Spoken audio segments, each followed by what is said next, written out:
अस्सलाम वालेकुम। हम बात कर रहे थे गर्दन तोड़ बुखार यानी मेनिंजाइटिस की। अपने इस एपिसोड में हम बात करेंगे इलाज के मुतालिक और वो मरीज़ जिनका इलाज सही तरह नहीं हो सका या उनका इलाज शुरू होने में देर हो गई तो उनको किन मसाइल का सामना करना पड़ सकता है, इसके ऊपर भी बात करेंगे।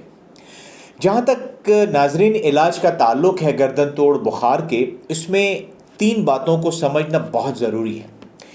एक बात, क्योंकि गर्दन तोड़ बुखार जिसको हमने एक्यूट पायोजेनिक मेनिंजाइटिस का नाम दिया है, ये एक मेडिकल इमरजेंसी है, इसलिए ऐसे मरीज़ को फौरी तौर पर हॉस्पिटल में दाखिल करवा लेना चाहिए ताकि फ़ौरन इलाज शुरू हो जाए और ज़रूरी टेस्ट, खुसूसन स्पाइनल टैप यानी रीढ़ की हड्डी के दरमियान से पानी निकाल कर उस पानी को, जिसको हमने CSF का नाम दिया, उसे लेबॉर्ट्री में भेजा जा सके।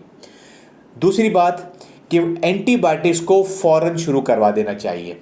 ये एंटीबायोटिक्स IV यानी नस के ज़रिए दी जाती हैं।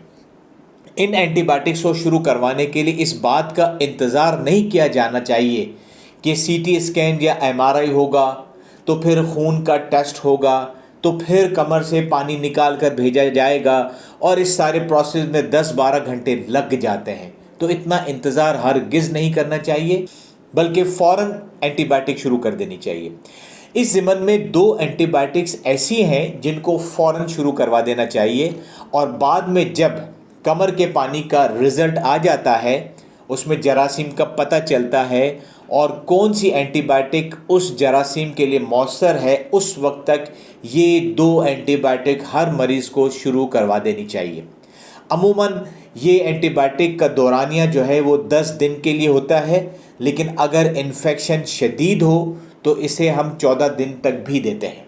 तीसरी बात, स्टीरॉइड्स को भी इंजेक्शन की शक्ल में शुरू करवा देना चाहिए।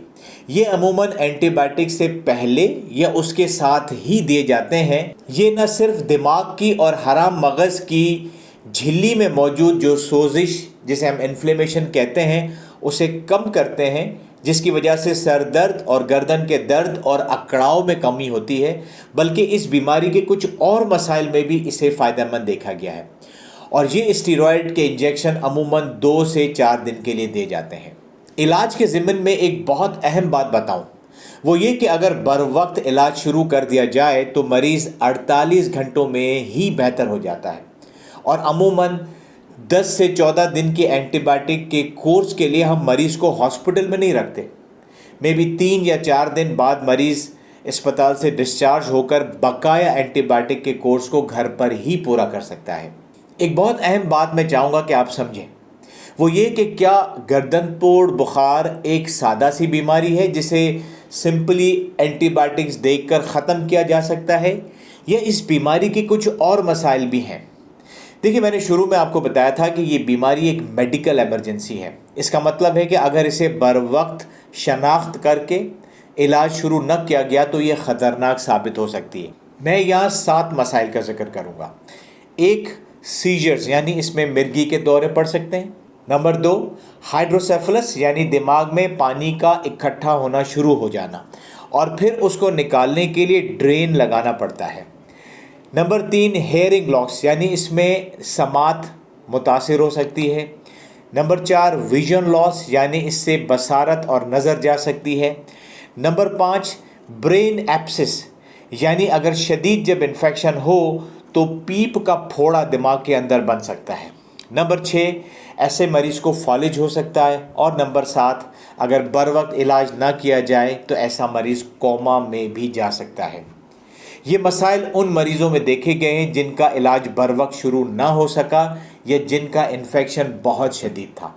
और आखिर में ये सवाल कि क्या गर्दन तोड़ बुखार से बचा जा सकता है, तो जवाब है जी हाँ। जो आम जरासीम हैं और वो गर्दन तोड़ बुखार भी करवाते हैं, उनसे बचने के लिए वैक्सीन मौजूद है जो कि न सिर्फ बच्चों को लगाई जा सकती है बल्कि बड़े भी ये वैक्सीन लगा सकते हैं।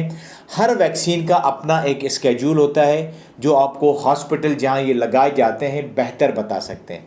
मेरा ख़्याल है कि ये वैक्सीनेशन उन लोगों को खुसूसन लगवानी चाहिए जिनको लोगों का सामना करना पड़ता है, मसलन मार्केट में काम करने वाले, हज उम्रा पे जाने वाले, स्कूल कॉलेज के बच्चे, आर्म्ड फोर्सेस वाले, डॉक्टर्स और पैरामेडिकल स्टाफ वाले। और आखिर में मैं जाते जाते ये बताना चाहता हूँ कि गर्दन तोड़ बुखार की एक किस्म जिसको मेनिंगोकोकल मेनिंजाइटिस कहते हैं, जिसे मैंने अपनी पिछली वीडियो में बताया था कि जिस्म में लाल धब्बे या रैशेज आ जाते हैं। इस गर्दन तोड़ बुखार की ख़ास बात यह है कि इसके जरासीम सांस के ज़रिए फैलते हैं, इसलिए घर के एक फ़र्द से दूसरे फ़र्द को मुतासिर कर सकते हैं। इसलिए अगर घर के किसी शख्स को गर्दन तोड़ बुखार के साथ जिस्म पर लाल धब्बे भी ज़ाहिर हो गए हैं तो उसको अलग कर दें बाकी घर के अफराद से, उसे मास्क पहना दें। हॉस्पिटल में भी ये मरीज़ आइसोलेशन में रहेगा। जो लोग इस मरीज़ के साथ राब्ते में आए हैं, चाहे वो घर के अफराद हों, नर्स हों या डॉक्टर हों, उनको लाजमन एंटीबायोटिक्स लेनी होगी ताकि उनको ये जरासीम मुतासिर न करें। सिप्रोफ्लॉक्सासिन या राइफेम्पिसिन ये 2 एंटीबायोटिक्स हैं जो आपको शेड्यूल नज़र आ रहा है इसके मुताबिक दी जा सकती हैं। इसके साथ ही इस टॉपिक को हम यहाँ ख़त्म करते हैं। अपने नए टॉपिक के साथ दोबारा हाजिर होंगे। उस वक्त तक आप अपने प्यारों का और अपने इस चैनल का ख्याल रखिए। अल्लाह हाफ़िज़।